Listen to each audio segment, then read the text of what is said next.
जब अनिल चोपड़ा और राव राजेंद्र सिंह के बीच काउंटिंग चल रही थी, तब मैं राजस्थान विश्वविद्यालय के सामने था। हम काउंटिंग सेंटर पर जाना चाह रहे थे, मगर पुलिस का ऐसा पहरा था मानो अलकायदा का कोई अंतर्राष्ट्रीय आतंकी पकड़ा गया हो। ऐसा जबड़ा पहरेदारी मैंने चुनाव की गिनती के समय कहीं नहीं देखी थी।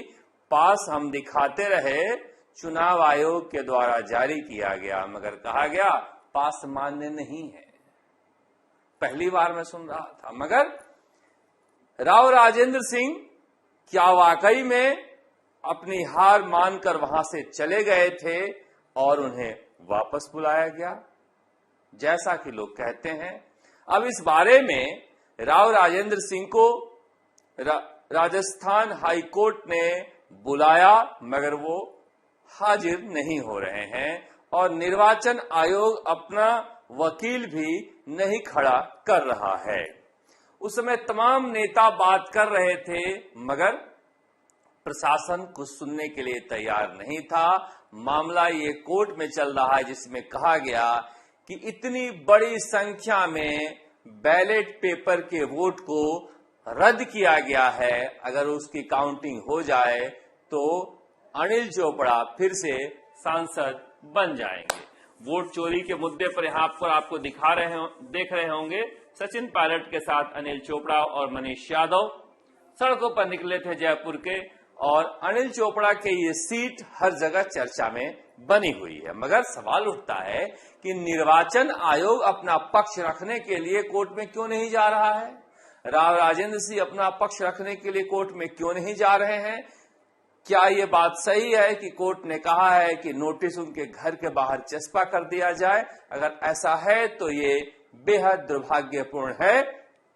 मगर वोट चोरी एक बड़ा मसला है। साथ ही राहुल गांधी को हम कहना चाहेंगे कि ये तो चलो ठीक है, बीजेपी के ऊपर आप आरोप लगा रहे हो जहां पर सरकार है इनकी कि वोट चोरी कर ले गए, मगर अनिल चोपड़ा कांग्रेस के नेताओं के द्वारा कांग्रेस के वोट चोरी से भी फंसे हुए हैं।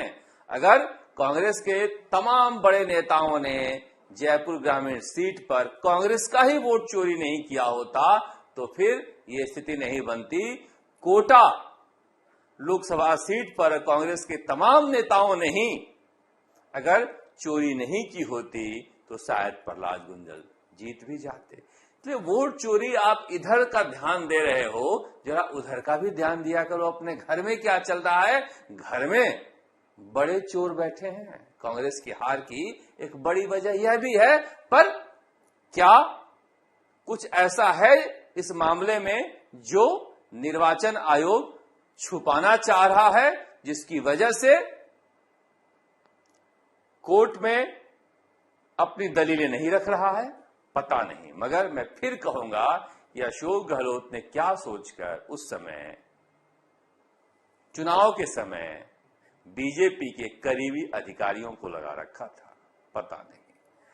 कई बार मुझे लगता है कि गुजरात में वो सबसे महान मौका आया था कांग्रेस को सत्ता पाने के लिए, जब 3 नौजवान नेता निकले थे और गुजरात साथ में था। मगर अशोक गहलोत की रणनीतिक चूक ने गुजरात में कांग्रेस की सत्ता वापसी का सपना ही रहने दिया। पर हनुमान बेनीवाल की मेहनत रंग लाएगी क्या?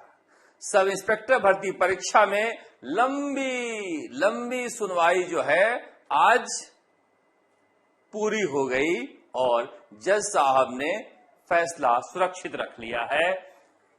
कहा जा रहा है कि जज साहब फैसले से एक दिन पहले बताएंगे और तब पता चलेगा कि वो तारीख क्या होगी।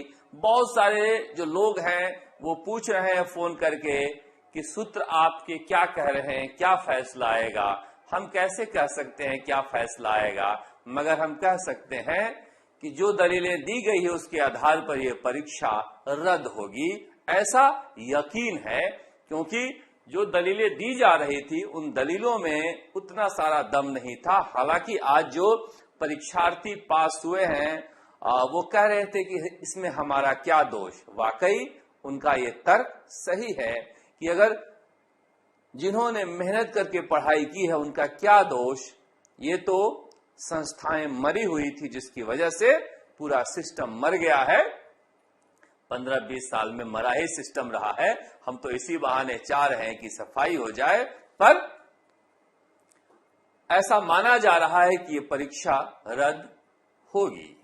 अब कुछ लोग कह रहे हैं कि 20 अगस्त के बाद फैसला आएगा, कुछ लोग कह रहे हैं कि सितंबर के पहले सप्ताह में आएगा। इतनी सारी कानूनी पेचीदगियां हैं कि जज साहब को फैसला लिखने में बहुत सारा वक्त लगेगा। कुछ लोग कह रहे हैं कि नहीं, 15-16 पेज तो फैसला लिख ही लिया गया है। अब पता नहीं, देखिए जितनी मुंह उतनी बातें होती है, मगर जज साहब की बात जज साहब जाने। दलीलों के आधार पर मुझे पूरा यकीन है कि परीक्षा रद्द होगी। ये दृश्य मैं आपको दिखा रहा था हनुमान बेनीवाल का, जब वो कल शाम शहीद स्मारक पर पहुंचे थे, जहां पर दिन में कांग्रेस के कार्यकर्ताओं के साथ भिड़ंत हुई। उन्होंने चेतावनी भी दे दी कि मुझे बहुत ज्यादा इनके साथ गठबंधन में रहने का शौक नहीं है। अगर जिस तरह का बर्ताव हमारे कार्यकर्ताओं के साथ किया गया है वो होगा तो हम तो पहले से अलविदा कहने के लिए तैयार हैं। वैसे कांग्रेस भी यहां पर राजस्थान में हनुमान बेनीवाल के साथ नहीं जाना चाहती है। मसला वही है कि वोट बैंक दोनों का एक ही है। अगर हनुमान बेनीवाल कांग्रेस को कमजोर करेंगे तभी मजबूत हो पाएंगे। बीजेपी का वोट बैंक उनका नहीं है, इसलिए ये गठबंधन चलने वाला भी नहीं है और कांग्रेस उतनी सीटें इन्हें देगी ही नहीं जितना ये चाह रहे हैं। इनका मानना है कि कम से कम 20 सीटों पर फोकस करके हम चुनाव जीत जाते हैं तो सत्ता की चाबी हमारे पास रहेगी। अब पता नहीं, चुनाव तो बहुत दूर है, क्या हो। पर छात्र संघ चुनाव को लेकर हनुमान बेनीवाल ने तब सभा की थी जब अशोक गहलोत मुख्यमंत्री थे, और अब एनएसयूआई ने प्रदर्शन किया उसी शहीद स्मारक पर ये जो दृश्य दिखा रहे थे हम कि शुभम जो वहां पर उपवास पर बैठे हुए थे, जैसे ही सरकार ने कहा कि हम इस साल छात्र संघ का चुनाव नहीं कराएंगे, पुलिस पहुंची और उन्हें उठाकर एम्बुलेंस में डालकर ले गई। अब अखिल भारतीय विद्यार्थी परिषद भी कह रही है कि हम अपनी ही सरकार के खिलाफ आंदोलन करेंगे, और कांग्रेस के छात्र संगठन तो कह ही रहे हैं कि हम आंदोलन करेंगे। अब पता नहीं, आंदोलनों से तो बीजेपी सरकार सुनने से रही। इनका मिजाज वैसे ही है जैसा अशोक गहलोत का मिजाज हुआ करता था।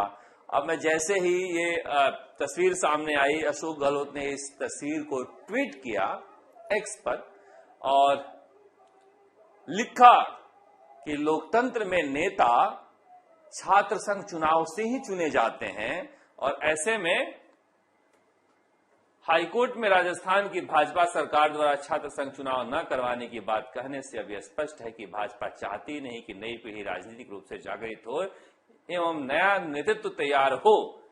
भाजपा की यह सोच बेहद निंदनीय है।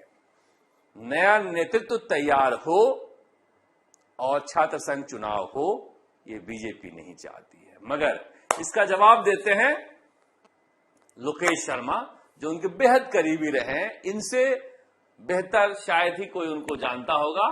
लिखते हैं, क्यों युवा छात्र छात्राओं की भावनाओं का मजाक उड़ा रहे हो? छात्र संघ चुनाव तो आपने ही बंद किए थे। ये जो इतना सारा लिखा है, यही भावना और सोच बंद करते समय होती तो अब छात्र हितैषी बनने का झूठा ढोंग नहीं करना पड़ता। पर शायद सत्ता के जाने के बाद पूर्व होने पर आपको खुद के किए काम याद नहीं रहते हैं। अच्छा, लोकेश शर्मा के किसी भी ट्वीट का जवाब अशोक गहलोत नहीं देते हैं, क्योंकि जानते हैं कि बड़ा वाला राज रखने वाला ये राजदार है। वैसे सही भी है। जब हनुमान बेनीवाल आंदोलन कर रहे थे और बहुत सारे लोग आंदोलन कर रहे थे, अशोक गहलोत ने अगर ये बंद ही नहीं किया होता छात्र संघ चुनाव, तो फिर जरूरत ही क्यों पड़ती शुरू करने की और आंदोलन करने की? आपने बंद ही क्यों किया? मगर लोकेश शर्मा बेहतर जानते हैं कि पूर्व लगने के बाद ये आम आदमी हो जाते हैं और सत्ता में आने के बाद ये राजा हो जाते हैं।